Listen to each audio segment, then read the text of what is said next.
Ya, kita lanjut, Midi. Bismillahirrahmanirrahim. Assalamualaikum Citizen. warahmatullahi wabarakatuh. Waalaikumsalam warahmatullahi wabarakatuh. Ya, jadi alhamdulillahirrahmanirrahim, pada kesempatan kali ini kita masih dipertemukan ya pada mata kuliah Sistem Informasi Laboratorium. Ya, jadi kalau kemarin kita sudah bahas mengenai teknologi ya, contohnya yaitu teknologi yang dikembangkan oleh perusahaan Sysmex, namanya HCLab Sysmex. Nah, kemarin sempat terpotong ya, kita sudah bahas beberapa di sini. Ya, kita sudah bahas mengenai order entry, ya. Jadi bagaimana di sini adalah proses inputnya, mulai dari data pasien, data pribadi, kemudian data klinis, data medik, dan lain-lain. Kemudian kita juga bahas tentang send out test management, ya. Jadi bagaimana sampel kita ini kita manage kalau kita mau kirim ke pihak ketiga. Kemudian kita juga sudah bahas tentang manajemen hasil dan bagaimana prosesnya. Kita bahas mesin ya, aturan-aturan yang ada pada mesin ini, dan juga kita sudah bahas tentang quality control. Nah, sebelum Ibu lanjut di delivery hasilnya dan lain-lain, Ibu mau jelaskan dulu sedikit tentang Hospital Information System. Sudah ada yang pernah dengar belum Hospital Information System? Belum, Ibu. Belum ya. Jadi kalau kita Indonesia kan artinya sistem informasi yang ada di rumah sakit. Nah, di Indonesia biasanya menyingkatnya dengan SIM-RS atau Sistem Informasi Manajemen Rumah Sakit. Ya, jadi sebenarnya ini sama saja ya, mirip-mirip dengan ada yang ada pada Laboratory Information System. Siapa ini? Ya, jadi perbedaannya adalah sistem informasi yang ada di rumah sakit ini adalah sistem informasi yang besar, sistem informasi raksasa di mana di bawahnya itu terdiri dari berbagai sistem informasi. Jadi bukan hanya laboratorium saja nih yang punya sistem informasi, ternyata ada banyak ya. Rumah sakit itu kan membawahi berbagai instalasi ya, berbagai bidang. Tidak hanya laboratorium, di sana ada electronic medical record ya, rekam medik. Nah, ini biasanya seluruh data pasien yang mana sebelum dokter mengambil keputusan itu, dokter harus mengakses sistem informasi yang ada di electronic medical record. Ya, jadi nanti kita integrasikan juga nih informasi yang ada di lab ke electronic medical record. Jadi bagaimanapun juga kita tidak bisa berdiri sendiri. Dokter itu dalam mengambil keputusan membutuhkan banyak sekali informasi yang ada pada pasien. Nah, oleh karena itu nanti sistem informasi kita ini kita rancang, kita buat sedemikian rupa agar bisa terintegrasi dengan sistem informasi lainnya, ya, terutama electronic medical record maupun hospital information system. Nah, ini penting. Karena tidak bisa kita mengeluarkan hasil begitu saja dari lab kemudian ke pasien, tidak begitu. Jadi perlu ada, ini kenapa yang join-join ini emang terputus gitu ya, atau gimana? Ya, kita lanjut saja ya. Ya, jadi seperti itu, perlu adanya pembakuan atau standarisasi agar semuanya itu interconnected, agar manajemen yang ada di rumah sakit itu bisa mengambil keputusan berdasarkan informasi-informasi yang ada di bawahnya. Dan di sini bisa kita lihat ada sistem informasi yang dipunya oleh appointment management. Jadi manajemen untuk perjanjian, nah itu ada informasinya sendiri, dia punya software sendiri. Ada juga registrasi ya, jadi ternyata di bagian registrasi rumah sakit itu dia punya sistem informasi tersendiri. Berbeda dengan yang Ibu bahas kemarin, yang order entry, ya, order entry yang dipunya HCLab, itu juga sebenarnya merupakan sistem informasi registrasi. Hanya saja dia sudah satu sistem dengan sistem informasi yang ada di laboratorium. Nanti penggunaannya berbeda. Ya, jadi bisa disesuaikannya tergantung kebutuhan. Kita mau jadikan HCLab ini sebagai informasi pusat, atau hanya merupakan bagian dari sistem informasi laboratorium. Ya, jadi tergantung seberapa besar kita punya jangkauan gitu. Kalau jangkauan rumah sakit ya biasanya registrasi ini berdiri sendiri. Tapi kalau misalkan dia hanya berupa lab tunggal, ya itu bisa dia gunakan HCLab itu yang tadi, yang kemarin. Jadi di sana sudah lengkap kan, sudah ada registrasinya, sampai di pengiriman hasil pun ada. Jadi disesuaikan saja sesuai kebutuhannya. Selanjutnya ada electronic medical record ya. Ini sistem informasi yang dipunya oleh orang rekam medik. Kemudian ada radiologi information system ya untuk radiologi punya, financial system, insurance management ya ini yang biasanya BPJS gitu ya, yang asuransi-asuransi. Kemudian farmasi manajemen sistem yang ada pada apotek, dan juga emergency management system. Jadi kesemuanya ini biasanya untuk di rumah sakit itu saling terintegrasi. Hasil dari medical record akan dikirim masuk ke hospital information system. Jadi rumah sakit itu bisa memantau seluruh kegiatan yang terjadi di bagian-bagian ini.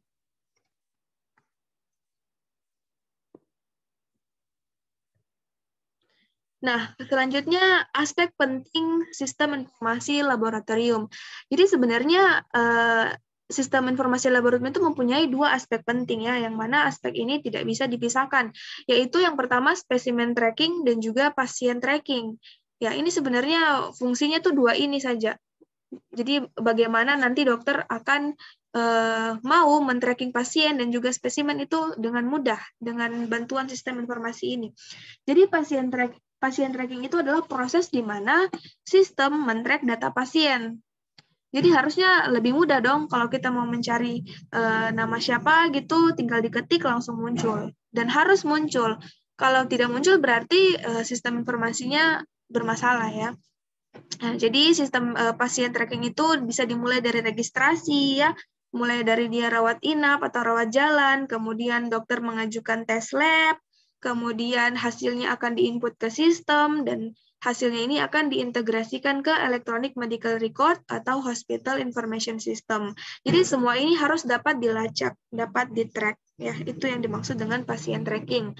Nah, selanjutnya adalah spesimen tracking ya. Namanya saja spesimen berarti proses penelusuran dari spesimen ya. Jadi spesimen itu juga harus mampu ditelusuri. Mulai dari spesimen itu diambil, kemudian diproses. Diproses ini dalam artian entah dia diambil serumnya atau plasmanya atau darahnya, kemudian masuk ke alat, dites, dan dilaporkan sampai diintegrasikan ke electronic medical record.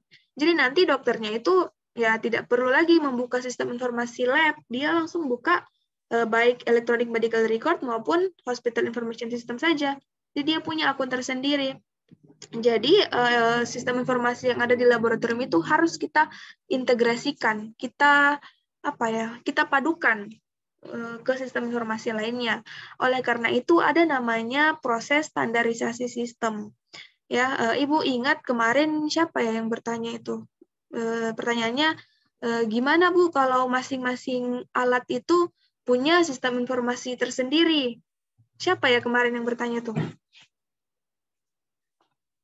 Ya, jadi pertanyaannya gimana cara memadukannya gitu ya. Jadi ya ini caranya. Seperti yang Ibu jelaskan kemarin, tergantung softwarenya itu open system atau closed system. Kalau memang dia open system, harusnya dia bisa distandarisasi. Dia harusnya bisa dipadukan dengan sistem informasi lainnya. Jadi bayangkan ya, di satu lab itu tidak hanya ada satu merek alat. Tidak hanya ada Sysmex di sana. Di sana juga ada merek Arsitek misalkan, merek Siemens ya yang umum ya. Nah, lalu bagaimana masing-masing alat ini kan punya komputer tersendiri, punya monitor tersendiri yang mana hasil dari alat itu akan dikirim ke monitor itu. Nah, bagaimana di monitor itu kemudian bisa terlacak sampai di dokter, bisa terbaca di sistem informasi laboratorium. Nah, ini perlu adanya standarisasi. Nah, ini biasanya tugasnya orang yang memasang software tersebut. Nah, biasanya dia sudah paham. Oleh karena itu, sebelum kita mengorder vendor yang mau memasang dia punya sistem ini, kita harus tanya dengan jelas, ini sistemnya seperti apa, bisa distandarisasi tidak, jangan sampai hanya bisa digunakan di alat itu saja, ya harus bisa distandarisasi agar dokter maupun pelayanan kesehatan lainnya itu bisa mengakses hasil lab dimanapun mereka berada. Jadi tidak perlu lagi menelpon, kemudian meminta hasil, tidak. Mereka tinggal buka situs web, dan memasukkan ID-nya di sana, sudah tertampil hasil lab-nya atas nama siapa gitu. Jadi perlu adanya standarisasi. Ya, seperti di laboratoriumnya Ibu ya, di Dinkes sana, dia itu sistemnya sudah terintegrasi semua. Jadi alat, kan Ibu periksa di alat PCR. Nah, di alat PCR itu dia punya aplikasi sendiri, aplikasi registrasi sendiri, aplikasi running sampelnya itu sendiri, kemudian untuk mengirim hasilnya pun tersendiri. Nah, bagaimana ini bisa disatukan agar si pasien ini mulai dari awal dia registrasi itu sampai keluar hasil itu merupakan pasien yang sama, tidak tertukar. Ya, jadi perlu adanya integrasi, distandarkan dalam satu sistem yang terpusat gitu. Jadi siapapun bisa mengakses. Jadi nanti pasien bisa membuka hasilnya. Biasanya terkirim melalui WA maupun SMS. Jadi seefektif itu. Daripada dia harus datang lagi meminta hasilnya kan. Nah, jadi perlu ada standarisasi. Nah, di sini ada beberapa contoh software ya yang bisa digunakan untuk standarisasi sistem ya. Contohnya Leads Plus, EPI Info, MS Access, dan lain-lain. Nanti kalian bisa baca-baca tersendiri. Nah, setelah itu kita lanjut ya. Kita lanjut ya, kita sampai pada result delivery solution. Jadi solusi untuk pengiriman hasil dan juga online result atau dokter portal ya. Jadi nanti dokter itu punya portal tersendiri, dia punya situs tersendiri yang memudahkan dia untuk memvalidasi hasil atau merilis hasil kepada pasien. Nah, jadi manajemen dan pengiriman laporan cepat, akurat, dan fleksibel itu membantu memberikan layanan pelanggan yang terbaik. Ya, jadi bagaimanapun juga pasien, pelanggan dimanapun pasti menginginkan hasil yang cepat tapi akurat ya, bukan cepat tapi tidak akurat. Dan juga fleksibel. Fleksibel di sini yang dimaksud adalah mampu diakses dimanapun. Layanan aksesnya itu luas gitu. Nah, hasil lab ini menawarkan beberapa opsi pengiriman laporan yang dapat dikonfigurasi untuk memenuhi kebutuhan pelaporan. Jadi bisa dikonfigurasi nih, kita sesuaikan. Kita mau memberikan hasil dalam bentuk cetak kah, print out, atau fax, atau email, atau akses aman melalui browser. Ya, bisa melalui browser. Jadi sama, baik pasien maupun dokter, kita bisa konfigurasi nih. Kita bisa kirim melalui fax, atau email, atau browser ya, jadi tinggal diklik saja situsnya, kemudian dilihat di situ, dimasukkan nomor ID, sudah keluar hasilnya semua. Ya, serta HL7 ke electronic health record pihak ketiga atau sistem klinik. Ya, jadi bisa juga kita kirim ke health record ya. Health record ini sebenarnya mirip-mirip dengan electronic medical record ya. Hanya saja bedanya kalau electronic medical record atau yang sistem informasi yang dipunya oleh rekam medik itu biasanya diperuntukkan hanya untuk internal ya, baik sesama pelayanan kesehatan maupun berbeda. Jadi hanya bisa diakses oleh internal. Tapi kalau electronic health record ini sudah bisa diakses oleh pihak ketiga ya. Contohnya perusahaan tempat bekerja sama ataupun pasien ya. Intinya yang di luar instansi. Intinya kalau sudah menggunakan HL7 ini sudah aman ya, karena ini standar yang paling tinggi, di mana jangkauannya itu luas. Kita bisa mengintegrasikan sistem kita kemanapun kita mau. Yang penting bisa dikonfigurasi dan open system. Nah, format presentasi laporan pasien itu sepenuhnya dapat disesuaikan ya. Jadi kita bisa sesuaikan juga nih, kita mau cantumkan nama siapa di sana, dokter penanggung jawabnya siapa, letaknya di kiri kah, di kanan, kop suratnya seperti apa. Nah, ini bisa kita konfigurasi, kita sesuaikan sesuai dengan kebutuhan laboratorium. Nah, fitur-fitur utamanya bisa ada laporan pasien yang terkonsolidasi dan kumulatif, format numerik dan grafis, ya bisa juga kita mau hasilnya itu berupa numerika, atau grafis, atau gambar, atau teks juga bisa kita sesuaikan. Kemudian penandaan kode warna otomatis untuk hasil yang abnormal, divalidasi, dan di-edit. Jadi untuk hasil-hasil yang abnormal, kita bisa juga tentukan mau warna apa, ya biasanya warna merah sih. Tapi kalau mau warna hijau, kuning, ya juga terserah kita.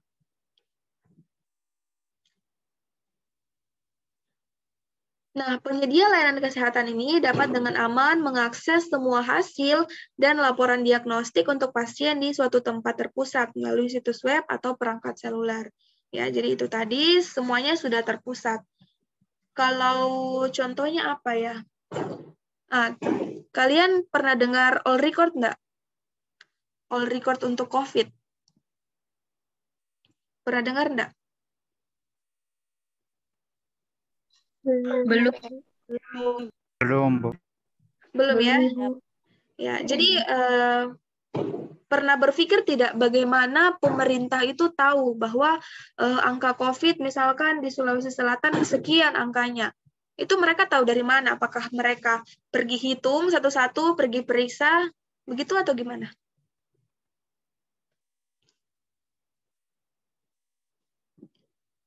Ayo, ada yang bisa berikan masukan?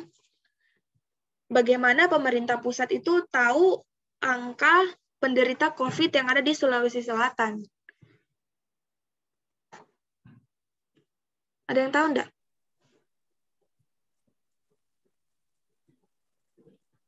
Mungkin dari sistem informasi. Iya, iya emang dari sistem informasi ya. Maksudnya kayak Ya, jadi, hasil sakit. Iya, jadi contoh nyatanya seperti itu ya. Jadi tidak mungkin pemerintah mau datang, periksa satu-satu, menghitung. Jadi itu repot ya. Jadi dengan adanya sistem informasi, semua data pasien itu terpusat. Jadi masing-masing all record yang ada di Makassar ya, Makassar pun terbagi-bagi sesuai instansi. Mau di Rumah Sakit Wahidin, nah dia punya sistem informasi tersendiri, di Faisal sendiri. Jadi nanti mereka masukkan, oh data di rumah sakit ini sekian, di Faisal sekian. Nah itu kan nanti terakumulasi, semua terakumulasi. Jadi yang di pusat ya, sudah tahu sekian. Itu yang dimaksud dengan terpusat, asalkan kita mempunyai akses gitu. Tapi saya rasa sekarang semuanya bisa mengakses situs all record ya. Tapi ada yang tidak bisa diakses, yaitu situs yang ada di masing-masing internal, yang bisa akses yang hanya mempunyai ID dan username saja. Nah, Eclair ini adalah solusi ideal untuk membuat portal dokter secara sederhana bagi dokter untuk melihat hasil pasien, pemesanan, dan berkomunikasi dengan laboratorium. Nah, contohnya nih Eclair. Eclair ini seperti electronic medical record ya, rekam medik, sistem informasi yang ada di rekam medik. Jadi dokter tinggal membuka ini, maka bisa melihat semua informasi pada pasien tersebut. Jadi ini yang bekerja sama dengan Sysmex ya, yang sudah terintegrasi. Jadi dimanapun dokter berada, dia mau validasi dimanapun, itu sudah bisa. Nah, ini adalah kelebihan-kelebihan Eclair. Jadi tampilan Eclair dengan sistem yang sesuai dengan HL7 ya, sekali lagi sudah sesuai dengan protokol health level 7, menciptakan hasil tunggal yang aman dan permanen dari setiap pasien yang disimpan dalam Eclair repository data klinis.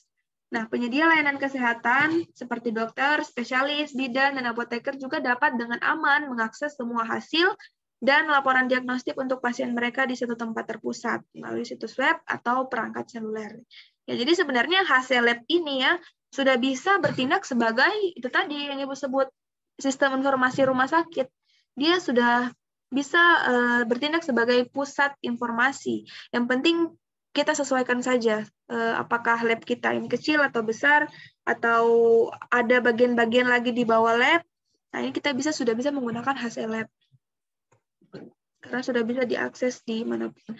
Nah, tampilan pengguna yang intuitif yang menyajikan semua hasil laboratorium dengan jelas dan akurat, termasuk hasil abnormal, tampilan kumulatif, dan grafik alat untuk mengelola hasil. Nanti saya aja sendiri. Intinya kelebihan-kelebihannya itu banyak.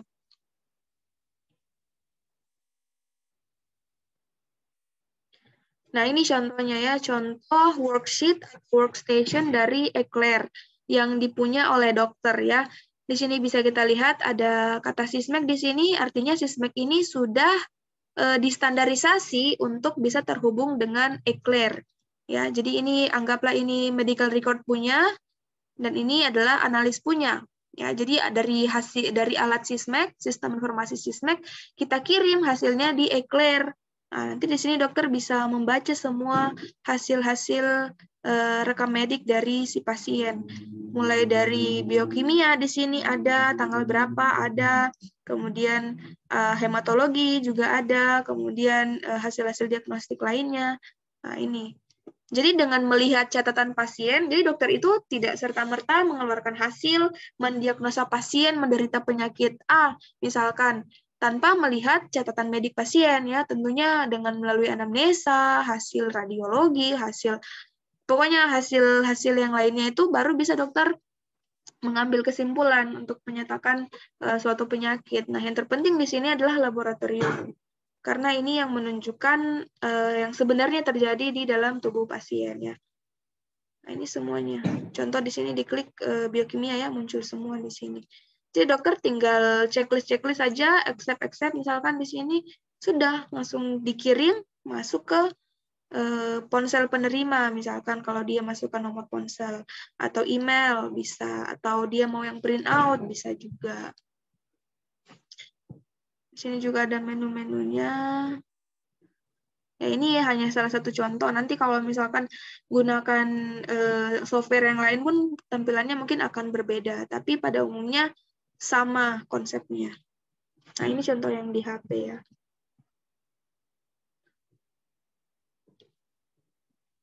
Nah, fitur selanjutnya ada manajemen tools, yaitu alat untuk memanajemen suatu laboratorium. Nah, di sini Hasalab juga menyediakan berbagai alat laporan administrasi dan statistik untuk mendukung kegiatan manajemen, termasuk dashboard grafis dari data laboratorium utama.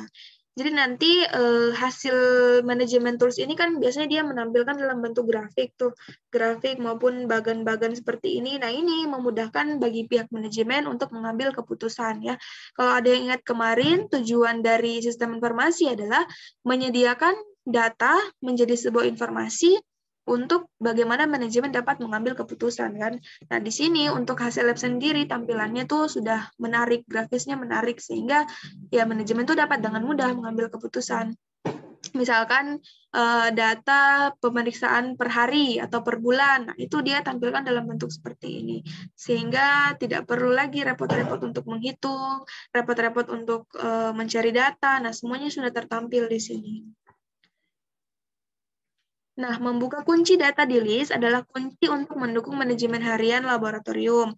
Hasilab menyediakan berbagai alat laporan administrasi dan statistik untuk mendukung kegiatan manajemen. Nah, di sini juga dashboard ya. Dashboard itu kayak tampilan yang ada di manajemen tool ini, memberikan personel lab wawasan yang lebih luas tentang indikator kinerja utama, melalui interface user yang menarik. Jadi indikator kinerja kita pun akan tertampil di sana. Misalkan untuk melihat jumlah sampel yang masuk per hari, jumlah sampel yang pending, jumlah sampel yang dalam antrian. Nah, ini bisa kita lihat kinerjanya suatu laboran di sini nih. Nah, penting bagi manajemen untuk mengambil keputusan. Menyusun data real-time dari berbagai sumber dalam basis data list, dashboard manajemen, memberikan ringkasan grafis dari statistik laboratorium yang penting. Nah, di sini yang penting adalah dari manajemen tools ini kita bisa memantau kinerja harian, ya, kinerja harian dari si laboran maupun perawat. Nah, ini bisa metrik utama dan hasil di laboratorium. Ini juga memberikan informasi yang dapat ditindaklanjuti, yang memungkinkan lebih banyak keputusan yang dibuat dengan mudah dan cepat. Jadi intinya itu, manajemen kan harus cepat ya, harus cepat mengambil sebuah keputusan, baik itu per hari maupun per bulan, untuk ya tentunya meningkatkan kualitas yang ada di laboratorium. Nah, salah satunya adalah dengan memantau kinerja dari si stafnya, baik itu kinerja, kemudian memantau stok reagen ya. Jadi ini penting ya, kalau stok reagen itu sudah, jangan sampai stoknya sudah habis, kita baru mau order, ini sudah terlambat. Sementara pasien terus berdatangan. Nah, oleh karena itu kita butuh manajemen tool. Kita lihat, oh hari ini masih sekian, oh hari ini masih sekian. Atau kita bisa memasang alarm misalkan, atau tombol panik di sana. Kalau reagennya sudah menipis, ada tanda di sana. Jadi bisa langsung kita order tanpa menunggu reagen tersebut habis. Nah, ini salah satu fungsi dari manajemen tool, memudahkan atau mempercepat pengambilan keputusan. Nah, ini contohnya ya, contoh dari pemantauan kinerja suatu staf atau laboran ya. Bisa kita lihat di sini, ini per hari ya. Nah, di sini ada jumlah sampel yang baru sebanyak 15. Kemudian yang dia pending untuk kerja hari ini ada 6. Dalam daftar antrian ada 5. Yang tidak sesuai ada 3. Pokoknya di sini bisa kita pantau ya. Jadi kalau semakin banyak yang dipending, semakin banyak dalam daftar antrian, ini kan menunjukkan kinerja yang kurang bagus ya. Artinya dia lamban gitu, lamban dalam mengerjakan sampel. Nah, ini manajemen bisa menindaklanjuti hal-hal yang demikian. Ada apa sebenarnya? Jadi semuanya terpantau. Ini hanya contoh ya, contoh kinerja. Nanti contoh jumlah stok reagen pun ada, contoh tampilan dari banyaknya pasien yang datang per hari, pemasukan.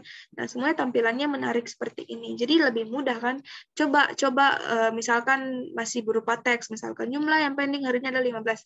Siapa yang mau repot-repot membaca? Belum lagi tulisannya kecil, kabur ya. Kalau dalam bentuk grafis tampilan yang menarik begini kan langsung bisa kita menarik kesimpulan gitu.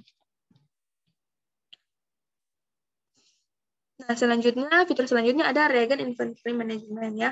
Jadi area khusus hasil lab ini membantu laboratorium untuk memelihara reagen yang cukup. Nah, ini seperti yang dijelaskan tadi. Jadi sebenarnya satu fitur itu bisa diintegrasikan ke fitur lainnya.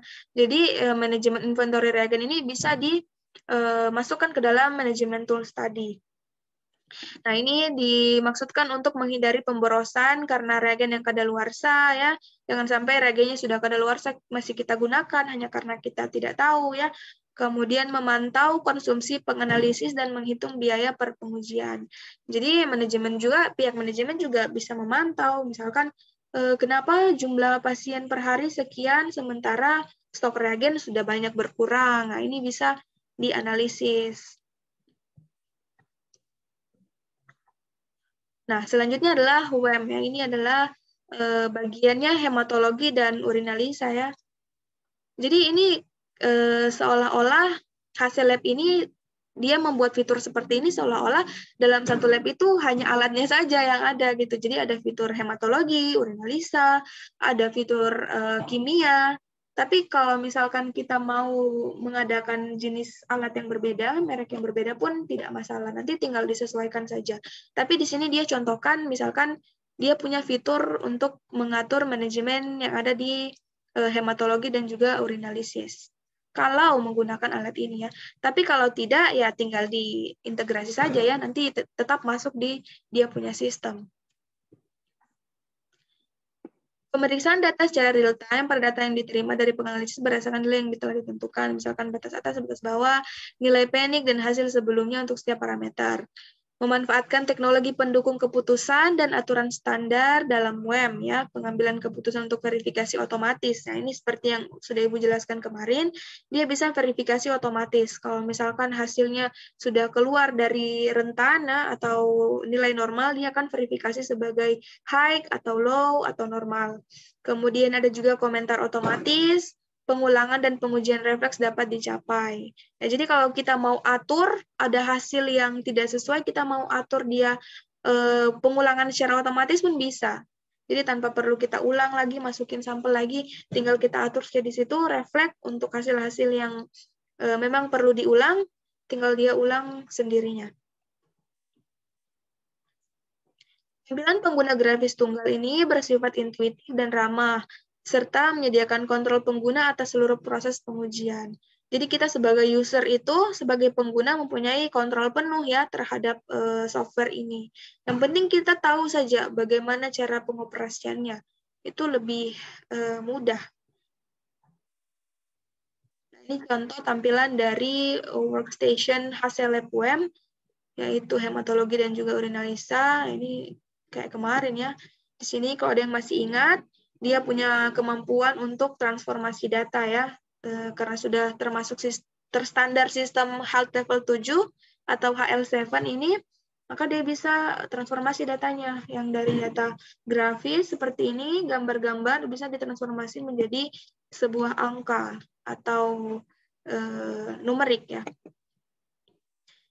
Tapi biasanya kita kirim semuanya ke dokter, ya kita kirim semua, karena dokter juga perlu memverifikasi. Jangan sampai gambarnya seperti ini, angkanya beda, ya itu bisa saja terjadi.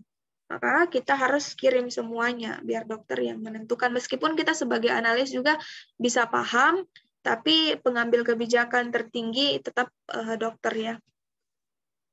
Oleh karena itu, sebagai analis juga harus paham yang gini-gini. Jangan sampai nanti dokter tanya kenapa hasilnya begini, ya kita bengong aja gitu ya. Kita juga harus punya penguatan, baik itu penguatan ilmiah maupun penguatan hukum. Nah, salah satu tujuan sistem informasi ini adalah bagaimana si analis ini punya kekuatan hukum. Jadi suatu saat kalau ada yang komplain, ya sistem informasi ini dengan mudah kita cari saja siapa namanya, bisa kita tunjukkan, oh misalkan ini hasilnya seperti ini, waktu ini pengerjaannya demikian, menggunakan reagen sekian. Contohnya di sini lihat reagennya ternyata berkurang, oh iya ternyata benar menggunakan reagen ini. Jadi kita bisa melindungi diri kita. Dan juga penguatan ilmiah, kita bisa menjelaskan secara ilmiah juga. Selanjutnya ada hasil lab mikro ya, ini yang ada di mikrobiologi. Ya, solusi tanpa menggunakan kertas ya untuk memproses permintaan sehingga mengurangi kebutuhan transkripsi lembar kerja, meningkatkan efisiensi alur kerja dan waktu penyelesaian terhadap hasil. Jadi tidak perlu lagi cetat-cetat ya, tinggal di-input saja. Meskipun mikrobiologi ini kan biasanya manual ya, kita masih kerja hands-on, masih menggunakan tangan, tapi hasilnya bisa kita tulis, bisa kita ketik langsung di komputer tanpa perlu di kertas lagi. Lembar kerja elektronik di hasil lab mikro itu intuitif, mudah digunakan, dan menghilangkan kebutuhan akan dokumentasi menggunakan kertas ya. Jadi sebisa mungkin kertas itu diminimalisir lah. Kasihan hutan gitu. Ya, ahli mikrobiologi ini dapat dengan cepat dan mudah merekam pengamatan ya. Ahli mikrobiologi ini maksudnya dokter spesialis ya. Dia itu dengan adanya fitur hasil lab mikro ini dapat dengan mudah merekam pengamatan. Artinya bisa melihat, oh misalkan hari pertama tumbuhnya seperti ini, hari kedua jumlah koloninya misalkan sudah bertambah. Nah ini tiap hari kita harus update. Jadi bisa kita foto atau kita tulis jumlah koloninya berapa. Nah itu lebih efisien. Kemudian menambahkan tes sesuai kebutuhan juga bisa, mencetak sampel dan label media, ya, membuat laporan dan menyetujui hasil. Jadi bisa menghemat waktu dan menyederhanakan manajemen data. Ini sebenarnya fungsi dari sistem informasi tujuannya gitu. Artinya tidak perlu lama gitu untuk mengirim hasil kepada pasien, karena kita tidak tahu pasien-pasien mana yang akan buruk kondisinya kalau hasilnya terlambat. Jadi sebisa mungkin kita efisien waktu. Nah, dengan tampilan hasil lab mikro dan penganalisis mikrobiologi, data mengalir secara elektronik, ya, menghilangkan kesalahan transkripsi. Ya, ini sekali lagi karena sudah elektronik, jadi kita tidak perlu lagi transkripsi. Jadi transkripsinya itu kesalahannya bisa dikurangi dan menghemat waktu. Ya, jadi modul mikro ini juga menghubungkan ke sebagian besar instrumen mikrobiologi. Ya, jadi semua alat-alat mikro itu bisa masukin hasil di sini. Tidak terbatas pada kultur saja, tidak terbatas pada uji antibiotik misalkan, tapi bagian-bagian mikro lain pun juga bisa dimasukkan di sini.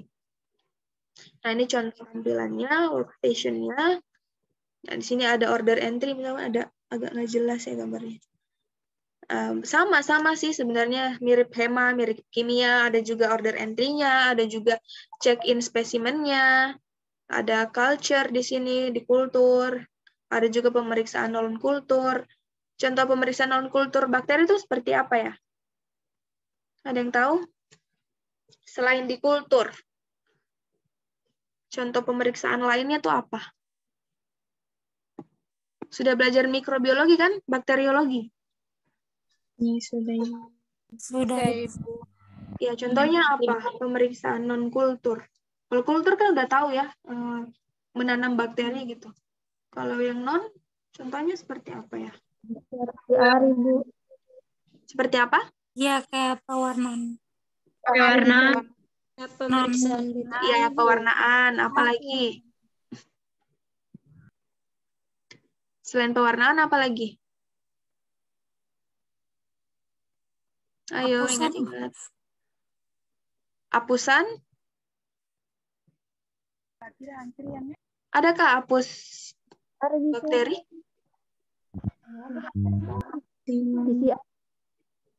PCR, ya, PCR. Apalagi? Banyak ya, banyak uji-uji mikro. Apa? Tes tuberkulin Ibu. Tes tuberkulin, ya bisa.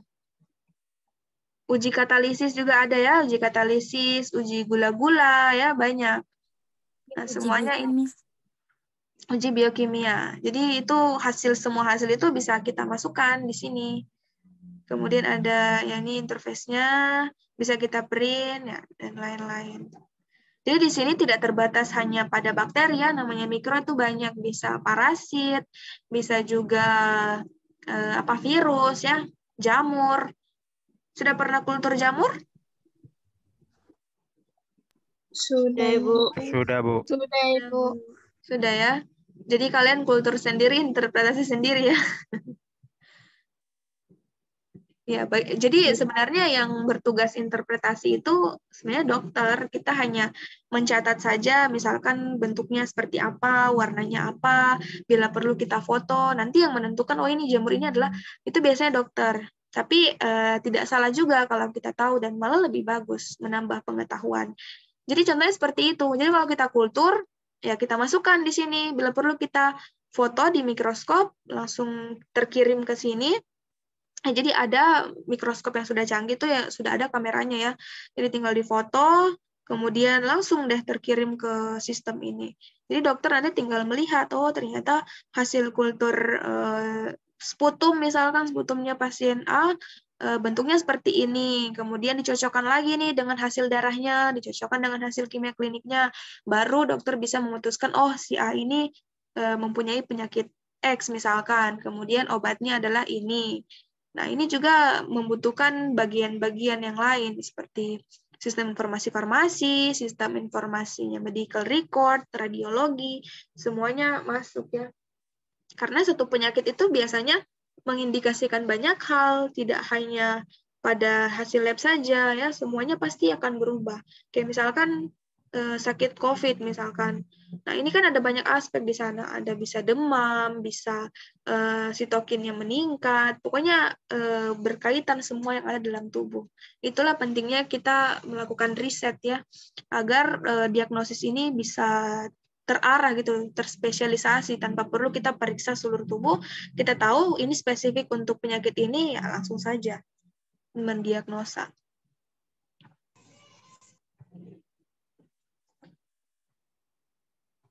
Nah, ada juga untuk anatomi patologinya ya.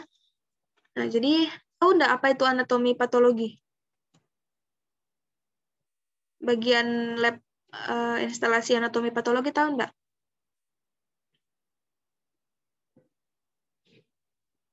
Ayo, pernah dengar enggak? Masa enggak tahu? Pernah Ibu. Ya, apa itu anatomi patologi? Ayo. Mempelajari tentang organ manusia. Iya, organ tubuh manusia, benar. Kalau di lab itu kerjanya seperti apa? Kayak Jaringan sel jaringan organ Ibu. Ya, hapusan jaringan organ. Contohnya organ apa?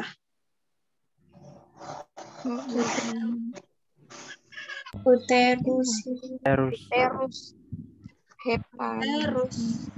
Organ uterus, tunggu ya. Gimana caranya ya? Oh, swab ya maksudnya ya. Jadi ya bisa di swab. Apa lagi? jantung Ibu. Jantung. Tunggu dulu. Gimana ya cara ngambil hasil swab jantung itu? Mungkin maksud kalian yang udah diawetkan kali ya yang diperiksa. Iya, Ibu. Pap smear, Bu. Yang untuk pemeriksaan Iya, histologi. ya histoteknologi ya ada ya mata kuliah itu.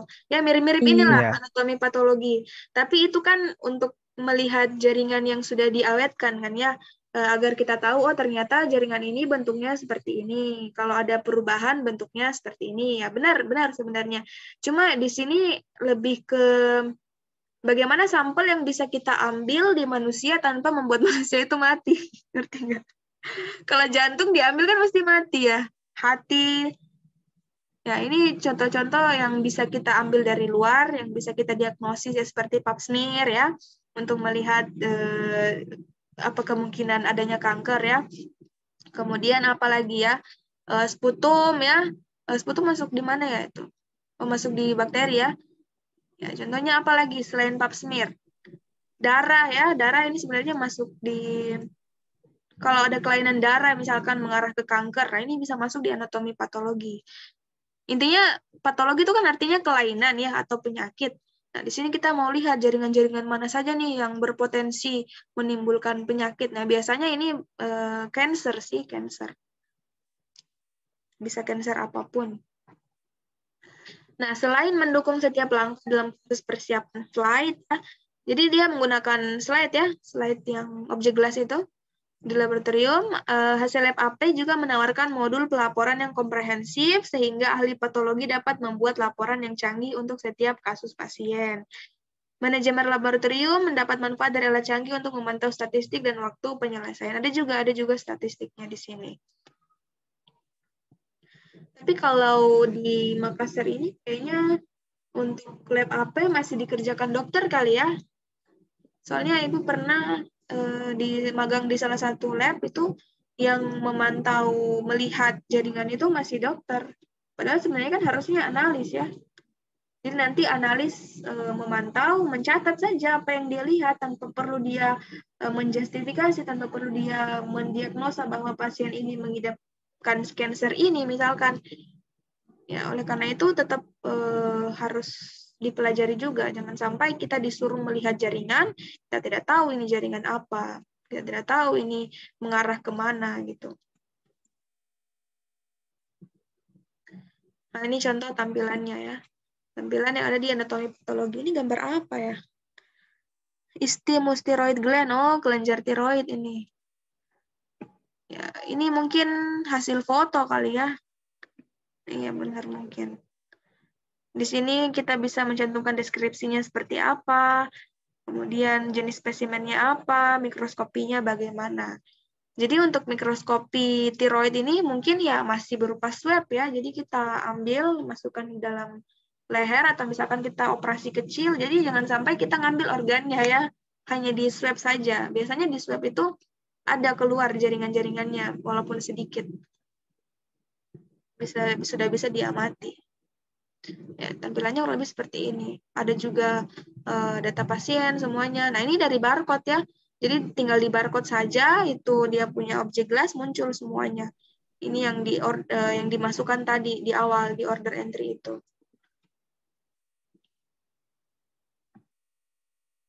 Ada juga blood bank ya atau bank darah. Nah, di sini dirancang khusus untuk memenuhi kebutuhan spesifik lingkungan bank darah rumah sakit dan program manajemen donor. Ya, memudahkan untuk mendonor darah gitu.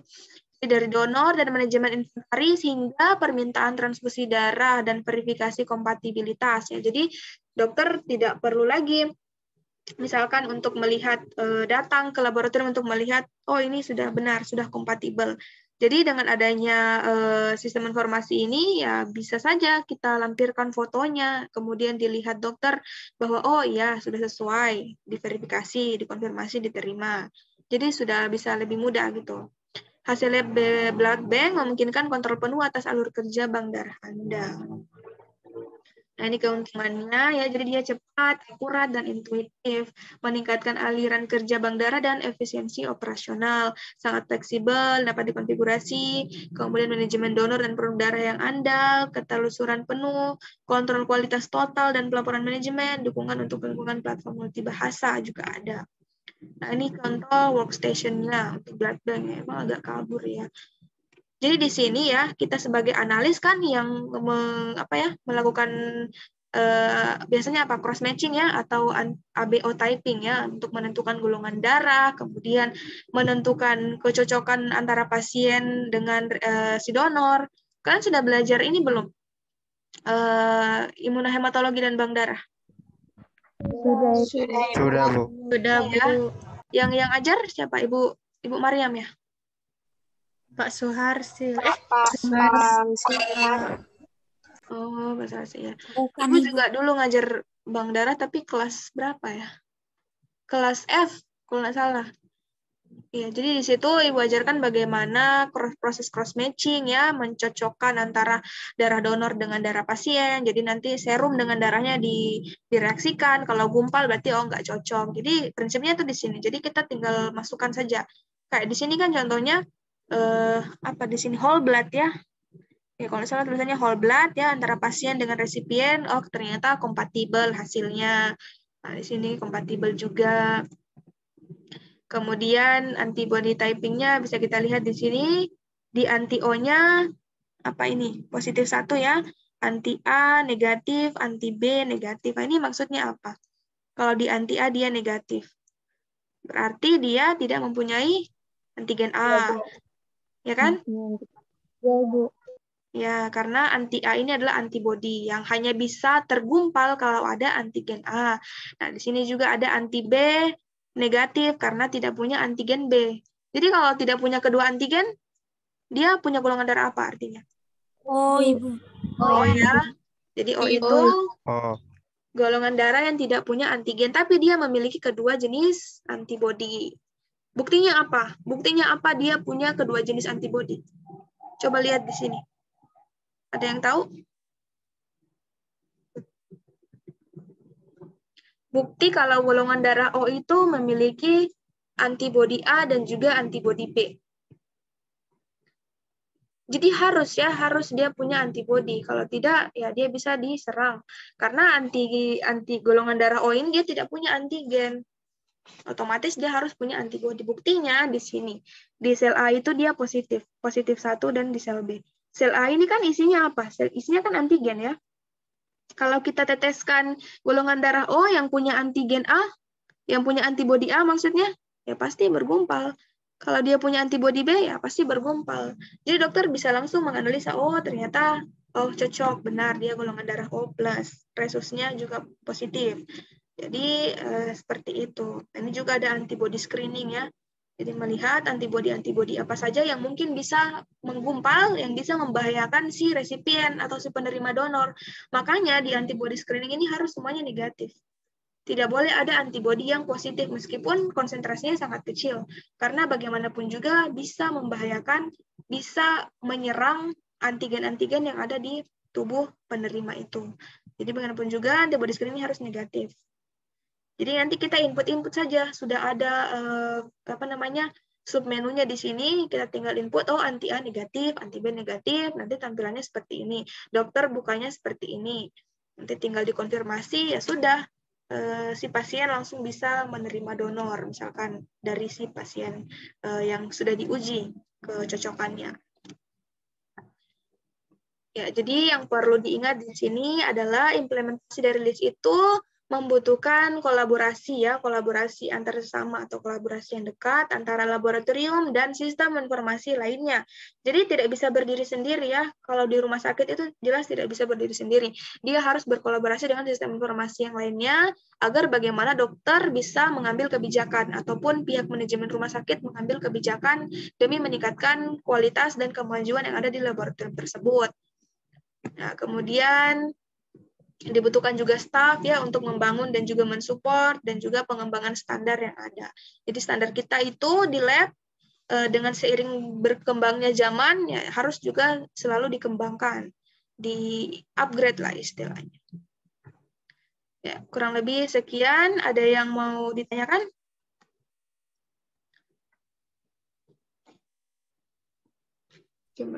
Ibu, saya Ya, Santi. Tanya apa? ya sebelumnya terima kasih untuk kesempatan. Di sini saya mau bertanya, Ibu, apakah sistem yang tadi telah dijelaskan itu hanya digunakan pelayanan kesehatan saja, kayak Sysmex, atau itu juga bisa dipakai di yang lainnya? Yang lain seperti apa? Kayak perusahaan mungkin Ibu yang menggunakan sistem manajemen. Oh, beda ya, beda. Sysmex Oh. ini khusus untuk kesehatan ya. Kalau kalian googling di Google, cari Sysmex, biasanya dia hanya menampilkan alat-alat kesehatan ya. Biasanya alat kimia, alat imunoserologi. Kalau di perusahaan-perusahaan lain ya pasti mereka juga punya sistem informasi tersendiri yang memudahkan manajemennya untuk mengambil kebijakan, tapi berbeda. Mungkin prinsipnya sama ya, ada proses integrasi juga, proses pemusatan data, tetapi pasti menu-menunya akan berbeda. Tapi tidak menutup kemungkinan kalau Sysmex mau kembangkan untuk perusahaan apa ya, misalkan keuangan misalkan, tidak perusahaan saham misalkan, ya bisa juga. Tapi Ibu rasa sejauh ini Sysmex fokus untuk terutama di laboratorium ya. Ibu tidak tahu kalau di bagian radiologi mungkin ada alat merek Sysmex, tapi sepemahaman Ibu Sysmex hanya di laboratorium. Nanti bisalah di googling. Ya, ada lagi? Oh, ya, Ibu.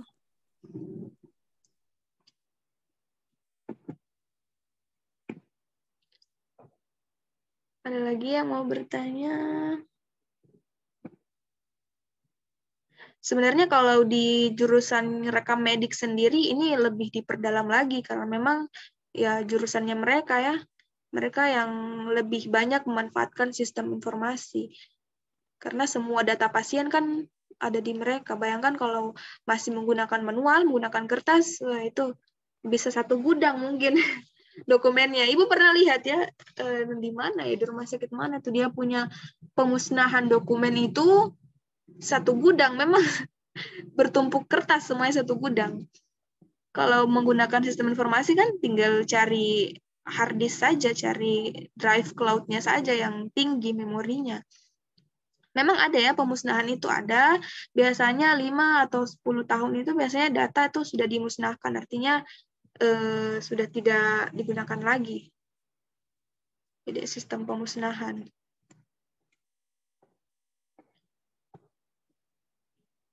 Ada lagi yang mau bertanya? Kurang lebih paham ya? Ini tidak susah. Yang susah tuh kalau ya itu tadi rekam medik itu benar-benar sistem informasinya dia harus paham. Atau jurusan apa lagi tuh yang baru-baru ini? Ahli ATEM. Ada yang tahu apa singkatan ATEM itu? Ahli teknologi medik apa ya? Teknik elektromedik ya, ahli teknik elektromedik kalau nggak salah itu. Di Muhammadiyah ada itu jurusan. Jadi dia harus paham masalah alat-alat ini.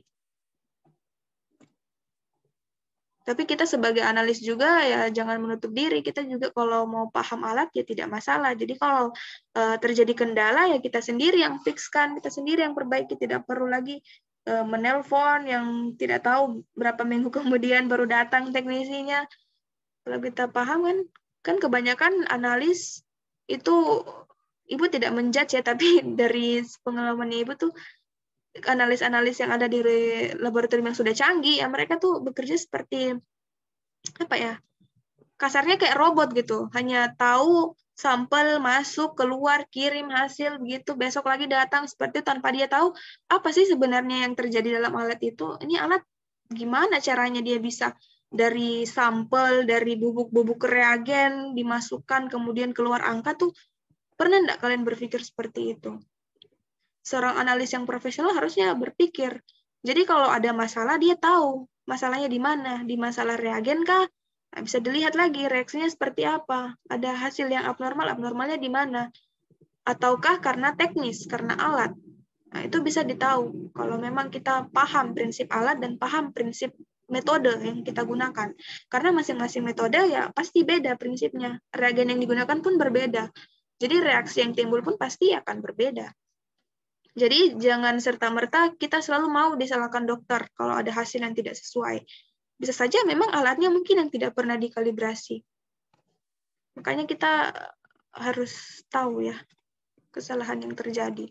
Jangan mau disalahkan begitu saja kalau memang kita sudah sesuai prosedur ya. Ya, kalau tidak ada, masih ada? Ibu, Iya. Ibu. Kan tadi Ibu bilang kalau manual itu sekitar 5 tahun dimusnahkan. Kalau sudah memiliki sistem informasi, Bu, apakah ada juga penghapusan data kayak sekitar Ada Bu, juga. sekitar berapa tahun? Kalau nggak salah sama juga ya, setiap nantilah cari sendiri, yang jelas ada tiap berapa tahun gitu dimusnahkan. Karena Ibu pernah melakukan pemusnahan itu di komputer ya. Jadi pernah ada temennya Ibu tuh dia salah hapus. Jadi data yang baru kemarin yang dia hapus, paniklah dia. Ternyata masih bisa dikembalikan maksudnya. Jadi apa ya? Itu yang Ibu bilang, SDM-nya tuh harus diperkuat, harus di training ya, karena kalau kejadian kayak gitu ya gimana, datanya hilang. Tapi karena sudah di training ya, ada orang yang profesional yang sudah di training, dia tahu cara mengembalikan data. Ya, seperti itu. Jangan juga kita mau dikendalikan oleh sistem ya. Sistem canggih, kita harus lebih canggih lagi karena memang kita yang mengembangkan itu sistem, bukan sistem yang mengembangkan kita. Intinya kita mau belajar saja gitu. Ya, ada lagi? Ya, kalau tidak ada, mungkin cukup sekian, Dek. Sampai bertemu di pertemuan berikutnya. Minggu depan masih masuk, deh ya? Lebaran tanggal berapa? Tanggal 13. Nanti kita lihat saja ya. Kalau memang masih belum libur, ya kita masuk pada topik berikutnya. Ya, kalau tidak ada, kurang dan lebihnya Ibu mohon maaf. Billahi taufiq wal hidayah. Wassalamualaikum warahmatullahi wabarakatuh. Waalaikumsalam warahmatullahi wabarakatuh. Terima kasih. Waalaikumsalam warahmatullahi wabarakatuh.